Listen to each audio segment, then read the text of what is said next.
Bismillahirrahmanirrahim. Assalamualaikum warahmatullahi wabarakatuh. Innal hamdalillah nahmaduhu wa nasta'inuhu wa nastaghfiruh wa na'udzu billahi min shururi anfusina wa min sayyiati a'malina. Man yahdihillahu fala mudilla lahu wa man yudlil fala hadiya lahu. Asyhadu an la ilaha illallah wahdahu la syarika lah wa asyhadu anna Muhammadan abduhu wa rasuluhu la nabiyya ba'dah. Wassalatu wassalamu ala asyrafil anbiya'i wal mursalin wa ala alihi wa ashabihi wa man tabi'ahum bi ihsanin ila yaumiddin, amma ba'd. Hadirin ikhwati wa akhwati fillah rahimani wa rahimakumullah.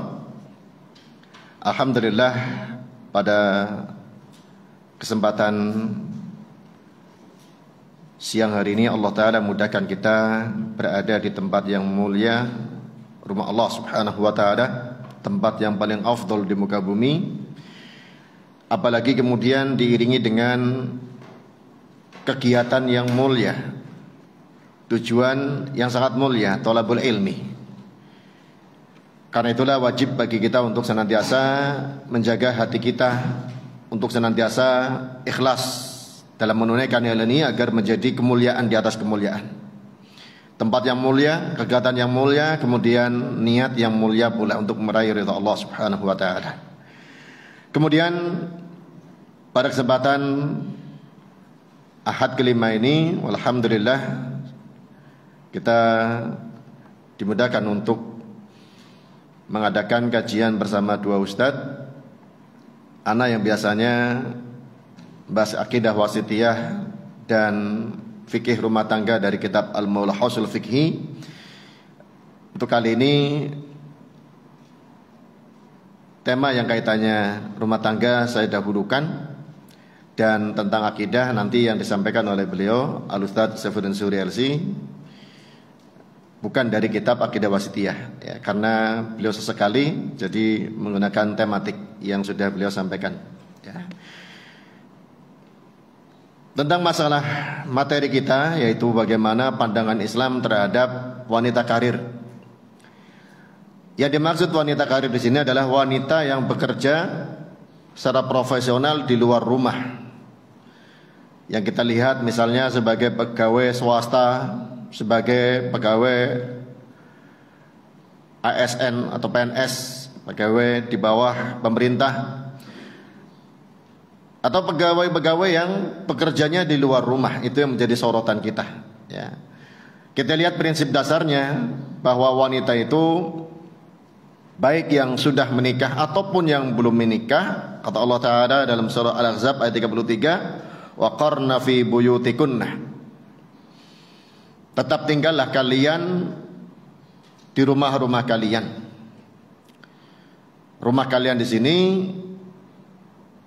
diterangkan oleh para ahli tafsir bukan dari sisi kepemilikan, tapi rumah sebagai tempat pokok dia tinggal. Bisa rumah orang tuanya, bisa rumah suaminya.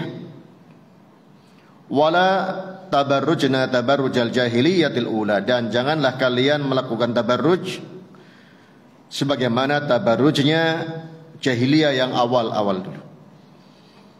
Secara mudah, tabarruj itu orang yang menampakkan auratnya, bersolek, berdandan, atau berpakaian yang membuka auratnya.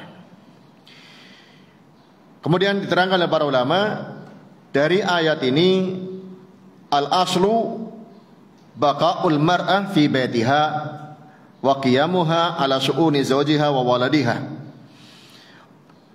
Asalnya wanita itu kalau yang sudah rumah tangga tetap di dalam rumahnya menunaikan urusan-urusan suami dan anak-anaknya.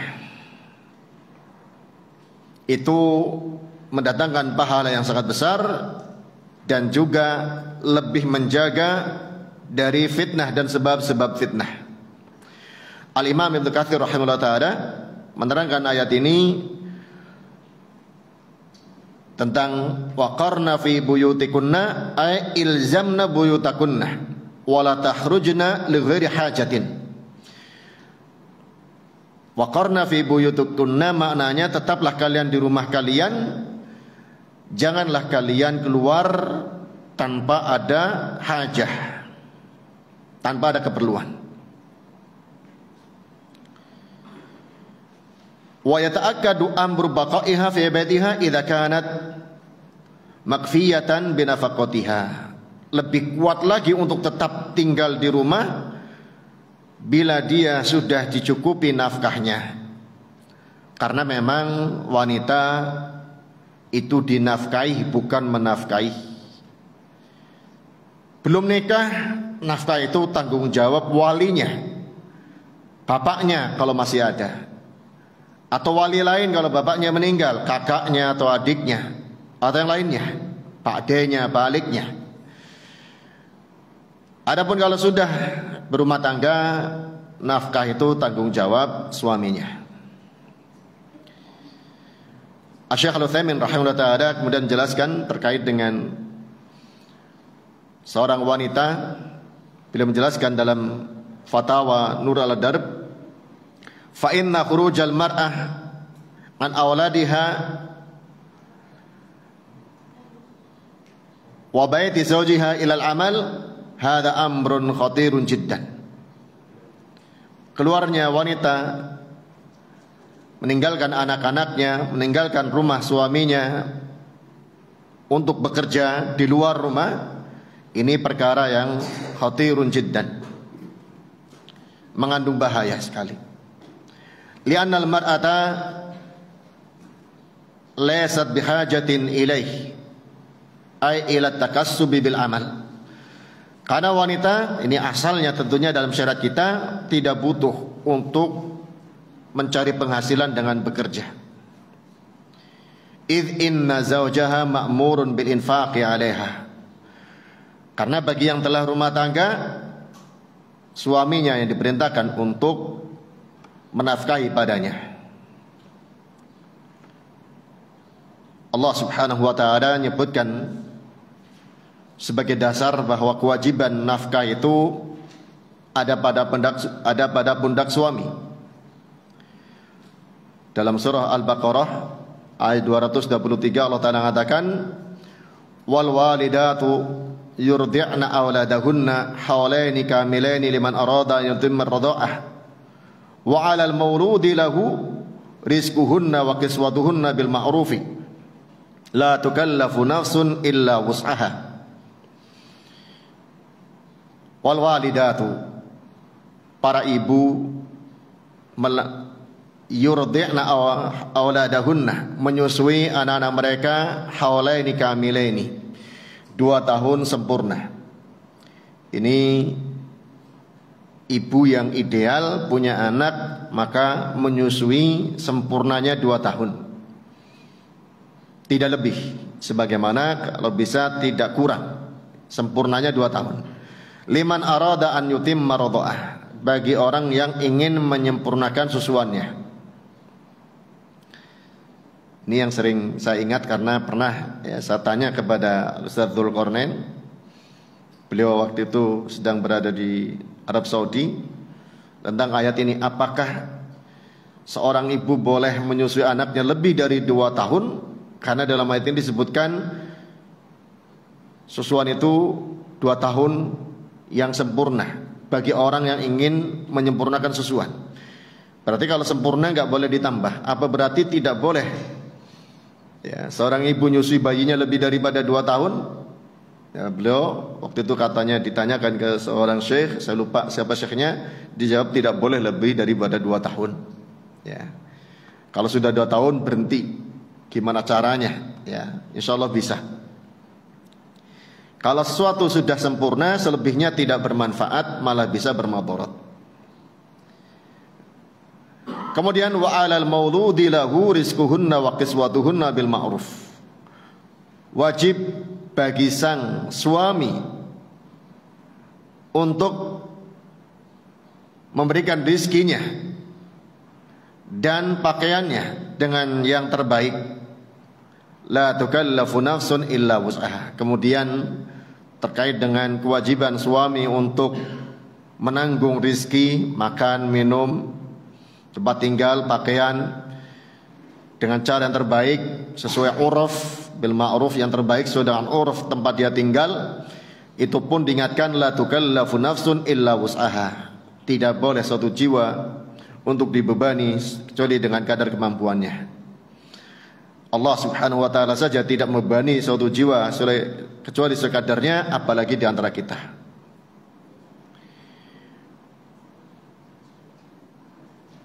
Dan juga Nabi SAW sangat menekankan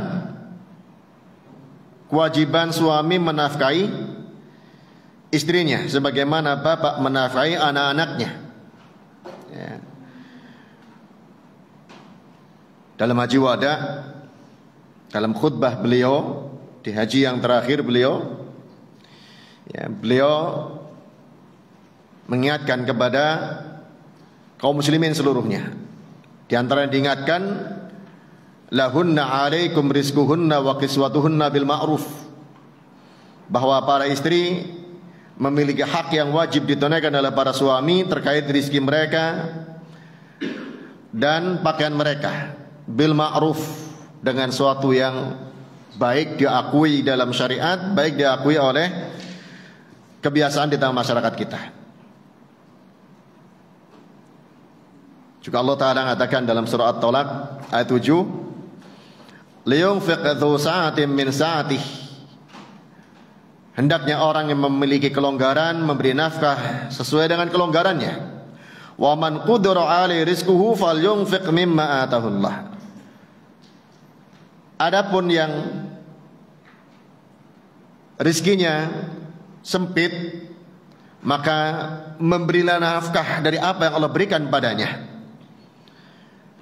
La yukallifullahu nafsan illa ma ataha. Allah tidak membebani suatu jiwa kecuali apa yang Allah berikan padanya. Sayaj'alullahu ba'da usri yusra. Allah Ta'ala akan jadikan setelah kesulitan ada kemudahan. Surah Talaq ayat 7. Allah Subhanahu wa Ta'ala mewajibkan suami yang kaya maupun yang miskin, yang berada maupun yang kekurangan, untuk menafkahi. Yang kaya sesuai dengan kekayaannya, yang miskin sesuai dengan apa yang ada padanya. Sampai diterangkan oleh beliau, oleh Syekh Utsaimin rahimahullah, walam yakunillahu man qudira alaihi rizquhu faltakun zaujatuhu ma'hu tatakassab. Allah Ta'ala tidak mengatakan orang yang rizkinya pas-pasan hendaknya istrinya ikut bekerja. Ya. Ini yang kadang-kadang jadi alasan sebagian wanita zaman sekarang, suami nafkahnya kurang, saya harus bantu ikut kerja. Lebih parah kerjanya ke luar negeri, ya. Jadi tenaga kerja wanita ke luar negeri. Lebih parah lagi ke luar negerinya negeri kafir, ya. Padahal itu bukan kewajibannya, gak ada tanggung jawab bagi dia untuk menafkahinya. Ini suatu hal yang sudah salah kaprah di tengah masyarakat kita, ya, seolah-olah nafkah itu tanggung jawab bersama suami dan istri, ya. Kalau suaminya tidak mampu, ya istrinya harus menopang. Bahkan sebagian karena suaminya juga tidak paham agama, yang menuntut itu malah suaminya, ya. Daripada kamu nganggur kerja, ya. Kita juga kekurangan, di dalam negeri susah, di luar negeri gampang, ya. Yang salah bukan hanya sang istri yang minta bekerja, suami yang tidak berilmu juga itu harusnya menghalangi, malah justru mendukung, malah bisa jadi yang punya ide, ya. Fal Islamu nizamun mutakamilun yahmilu kulla insanin ma yaliku bihalih. Fa'ala zawji an-nafaqah wa 'ala al-ummi ar-ri'ayah fil bait. Kata Syekh Utsaimin rahimahullah ta'ala, Islam itu aturan yang lengkap, sempurna, membawa manusia sesuai dengan keadaannya yang layak bagi dia. Kewajiban suami menafkahi, kewajiban sang istri adalah mengatur, mengelola rumahnya.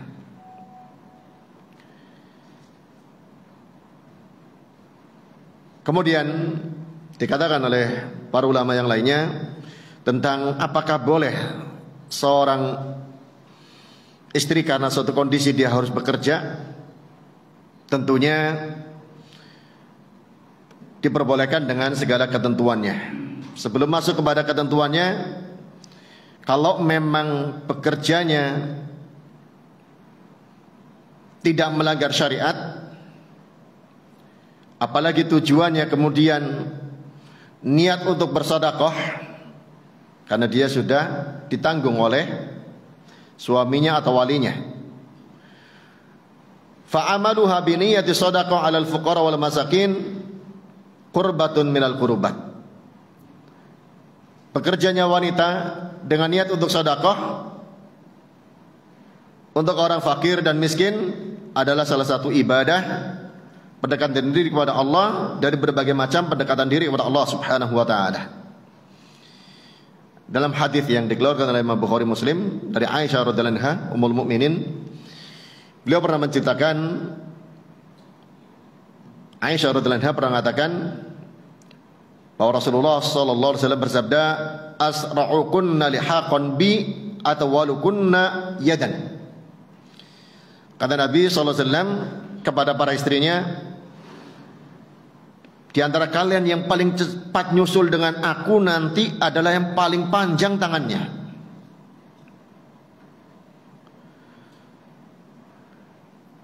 Dalam riwayat lain diterangkan, mendengar hal ini, istri-istri Nabi SAW ada yang memahami secara zahirnya, ya. Ada yang diukur tangannya. Coba di antara kita siapa yang paling panjang tangannya, ya. Fakunna yatatawalna ayatuhunna atwalu yadan. Hingga akhirnya di antara mereka berupaya agar tangan mereka adalah yang paling terpanjang. Akhirnya Aisyah radhiyallahu anha mengatakan, fakanat atwaluna yadan Zainab bintu Jahsh. Ternyata yang tangannya paling panjang di antara kita adalah Zainab bintu Jahsh. Ini kemudian yang difahami bukan lagi zahirnya, tapi ternyata ini maksud paling panjang tangannya adalah yang paling gemar sedekah, yang paling dermawan. Kenapa Zainab bintu Jahsh yang paling banyak sedekah? Li'anna kanat ta'malu biyadiha wa tasaddaq. Karena dia, Zainab bintu Jahsh, adalah yang bekerja dengan tangannya dan dia bersedekah dengan hasil kerjanya. Dalam riwayat Al-Hakim dalam Mustadrak disebutkan, wa kanat Zainab imra'atun sana'atul yad. Zainab bintu Jahsh, salah satu istri Nabi sallallahu alaihi wasallam, adalah seorang wanita yang bekerja dengan hasil usaha tangannya, ya. Fakanat tadbah, dia diantaranya bekerja, ya, menyamak, dan dia bekerja dengan hasilnya untuk bersedekah di jalan Allah Subhanahu wa taala.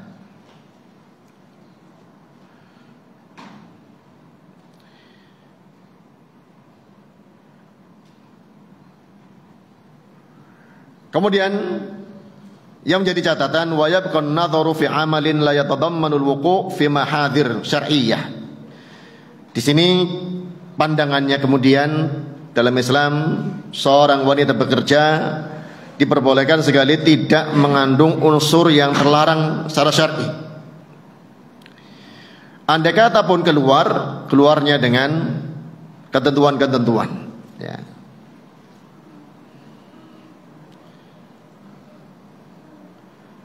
Asy-Syaikh Shalal Fauzan dalam kitab Tanbihat Bihkam Tahtasu bil Mu'minat, beliau menyebutkan beberapa batasan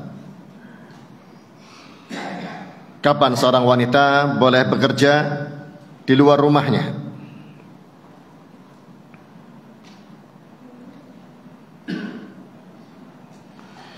Beliau mengatakan, innana la numani'u min 'amalil mar'ati kharija baitiha idza kana bidawabidil atiyah. Kita tidak melarang bekerjanya wanita di luar rumahnya bila dengan batasan-batasan berikut ini. Yang pertama, an tahtaja ila hadzal amal atau yahtajul mujtama'u ilaihi. Yang pertama, bila dia membutuhkan daripada pekerjaan ini, Karena kadang ada seorang wanita ditinggal oleh suaminya, walinya juga sudah meninggal semuanya. Walinya nggak ada menanggung nafkahnya kecuali kalau dia bekerja. Dia butuh untuk bekerja.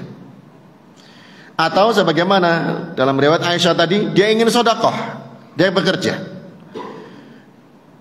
Aw yahtajul mujtama'u ilaih, atau masyarakat membutuhkan kepadanya. Bihaitsu la yujadu man yaqumu bihi minar rijal, sekiranya tidak ada lelaki yang melakukannya pekerjaan tersebut.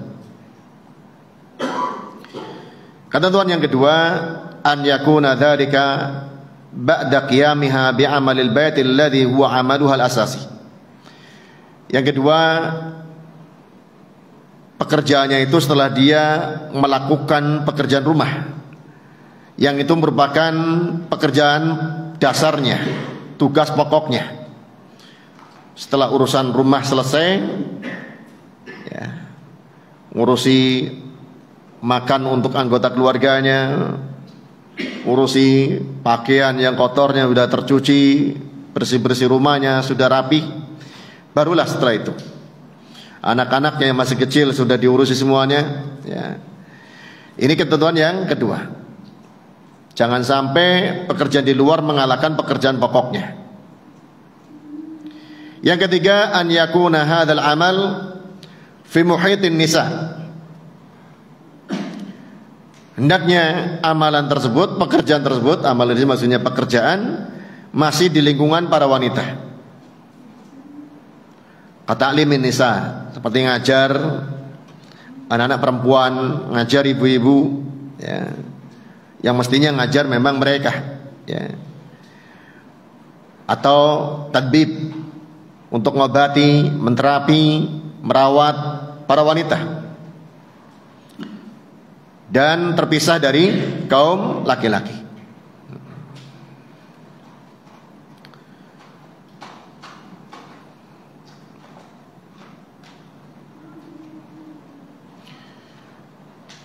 Dan ini sekadar contoh, bukan sebagai pembatasan, ya. Ada beberapa lahan bidang yang bisa dikerjakan oleh para wanita dengan tidak melanggar, ya, ketentuan-ketentuan agama kita ini. Disebutkan contoh yang lainnya, misalnya sebagai al-amal al-idari fi muhitin nisa, manajemen kantor tapi di lingkungan para wanita, ya. Ada manajemen keuangan, manajemen pendidikan, manajemen macam-macam yang bisa digarap oleh seorang wanita dengan ketentuan-ketentuan di atas tadi. Atau kemudian juga al-khidmah al-ijtimaiyah wal amal al-khairi fil mujtamaat an-nisaiyah, pelayanan-pelayanan sosial, amal-amal kebaikan di masyarakat yang komunitasnya adalah para wanita. Nah, kemudian juga berpeluang untuk berdakwah, bukan sekadar mengajar klasikal di kelas, tapi juga berdakwah, berceramah, ya, menjelaskan perkara-perkara agama untuk para wanita.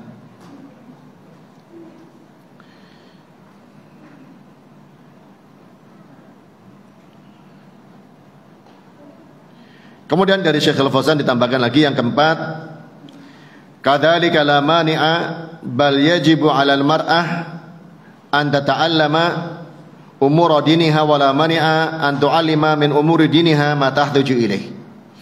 Begitu pula tidak ada halangan tentunya, bahkan wajib bagi wanita untuk belajar perkara agamanya, datang ke masjid untuk belajar, datang ke majelis-majelis ta'lim, datang ke madrasah, datang ke jamiah untuk belajar. Dan tidak ada halangan untuk mengajar yang dibutuhkan dalam perkara-perkara agama ini, atau dalam urusan-urusan dunia yang bermanfaat untuk para wanita. Menjadi struktur tentang tata boga misalnya, atau tata busana misalnya untuk para wanita. Intinya yakunu ta'lim fi muhitin nisa, kegiatan belajar ngajarnya di lingkungan para wanita.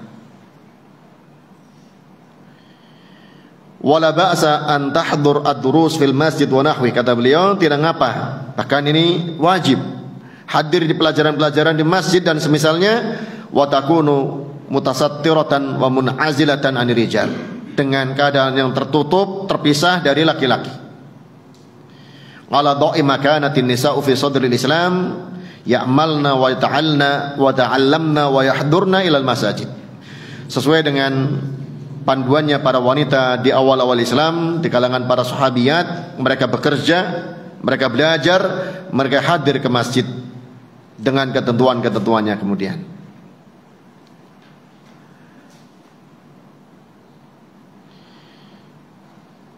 Hadirin sekalian rahimani wa rahimakumullah. Maka dari sini bisa kita simpulkan bahwa Islam itu tidak melarang wanita karir. Yang dilarang adalah pelanggaran-pelanggaran syar'i dimanapun berada, apakah bekerja di rumah ataupun bekerja di luar rumah, apakah karir ataupun tidak karir. Intinya bagaimana pelanggaran syariah itu ada, itu semuanya terlarang.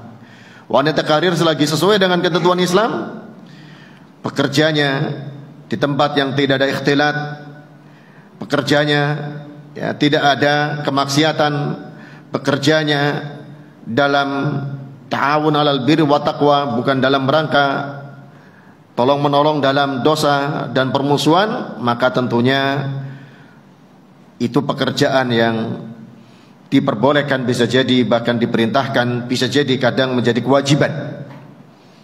Kalau ada seorang wanita bisa ngajar sementara gurunya tidak ada, maka wajib bagi dia untuk mengajar walaupun harus keluar dari rumah. Keluar dari rumah menuju ke pesantren, keluar dari rumah menuju ke madrasah, keluar dari rumah menuju ke masjid untuk ngajar. Kalau dia tidak keluar rumah, banyak yang tidak belajar, maka dia berdosa, meninggalkan, membiarkan orang-orang tanpa ilmu. Hadirin sekalian rahimani wa rahimakumullah.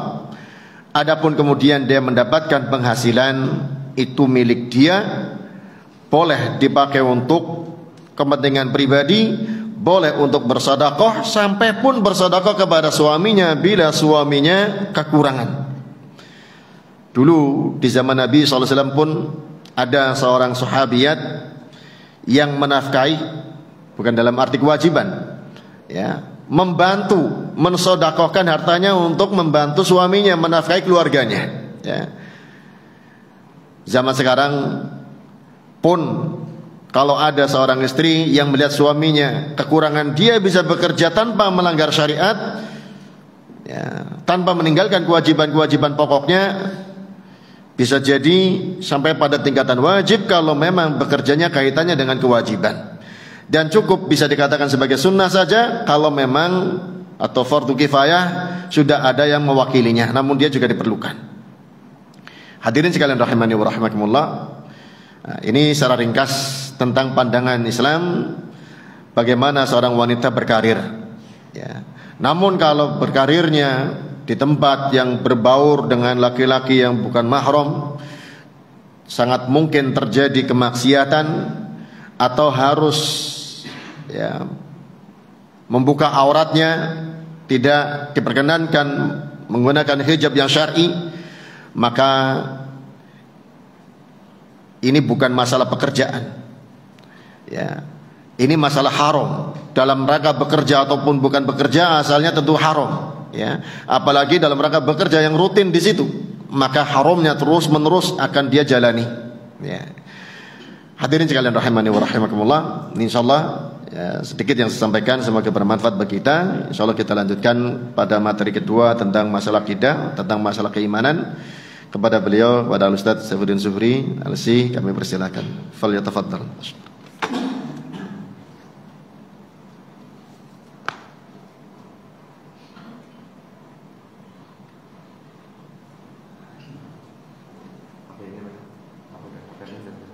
Pakai ini.